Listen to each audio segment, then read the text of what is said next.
Opinion Narendra Modi strives to realize Deendayal Upadhyayas vision. The 60th year of Pandit Deendayal Upadhyayas' historic lectures that shaped the philosophy of integral humanism is being commemorated at a time when a BJP's Prime Minister completes 11 years in office. Narendra Modi may not have met or heard Deendayal Upadhyaya, but he has certainly emerged as one of Upadhyaya's finest exponents, manifesting the latter's aspirations and hopes through his governance vision and action. In the course of a public life that spans more than 4 decades, Modi must have had the opportunity to mingle with many stalwarts of the movement who were molded and shaped by Upadhyaya. Upadhyaya, the RSS Pracharak, was deputed to the newly formed Jana Sangh, as Dr. Syama Prasad Mukherjee's understudy in 1951.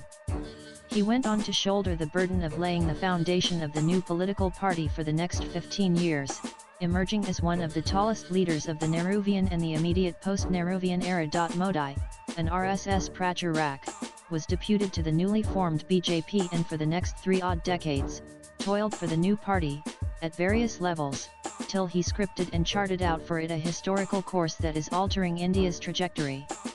Deendayal Upadhyaya established the Jana Sangh as an alternate pole in Indian politics, while Modi has been successful in positioning the BJP as the preeminent political party in India in 3 decades. These 3 decades were characterized and dominated by coalition politics and unstable governments which were pulled in various directions under the exigencies of political demands and short-term calculations.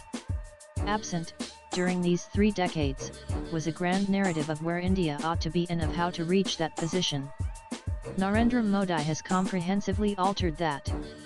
He has drawn a grand narrative sculpted and chiseled by the goal of Viksit Bharat and of Amrit Kal. Atal Bihari Vajpayee, a direct political disciple and colleague of Deendayal Upadhyaya, was the first ever non-Congress Prime Minister to complete a full tenure.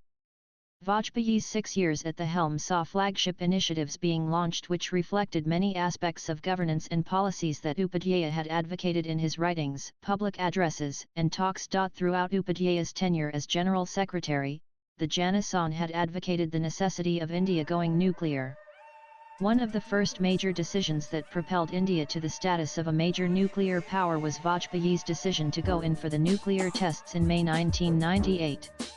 The flagship Sarva Shiksha Abhiyan, launched by Vajpayee, which saw a massive grassroots focus on education especially among the most marginalized, was another governance milestone that manifested Upadhyaya's philosophy and his hopes of empowering and equipping those left out and left behind. Pandit Deendayal Upadhyaya delivered his 4 lectures at Mumbai's Ram Naran Ruya College grounds on the philosophy of Ektama Manava Darsana on April 22-25, 1965. These lectures eventually formed the bedrock of the Bharatiya Jana Sangh and later the BJP's political philosophy in action. It was for the first time that a political party, formed after independence, discussed, debated and articulated a political philosophy which it sought to embody and express through a political program. The philosophy spoke of unleashing India's civilizational powers, of making her self-reliant through her own strengths, of seeing her regain her rightful place as Viswamitra, a friend of the world. A power that is benign but not powerless. Upadhyaya spoke of India seeking out her own all-around progress, based on her innate strengths and experiences. This national march towards prosperity, Upadhyaya's philosophical postulates insisted, had to be equitable. No one could be left behind. In Upadhyaya's lectures one discerns the hope of ushering in a Viksit Bharat and a Samriya Bharat. In his concluding lecture, Deendayal Upadhyaya defined the goal when he said, "Our goal is not merely to protect the culture but to revitalize it so as to make it dynamic and in tune with times. We must ensure that our nation stands firm on this foundation and our society is enabled to live a healthy, progressive, and purposeful life." Upadhyaya spoke of creating a Bharat, which will enable every citizen in its fold to develop his manifold latent potentialities. Narendra Modi, as Prime Minister, in the last 11 years has been driven by these fundamental governance parameters. PM Modi has harped on collective national prosperity and strength.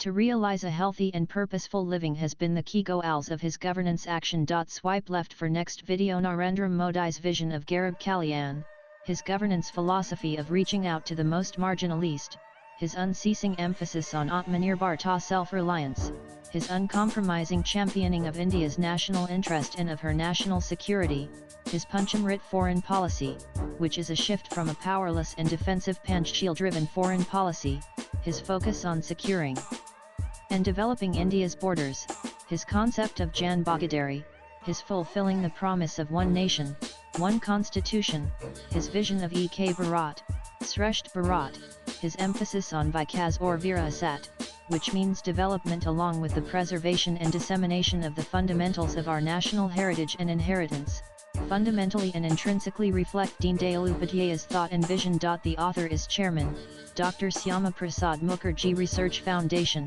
and a member of the National Executive Committee, BJP.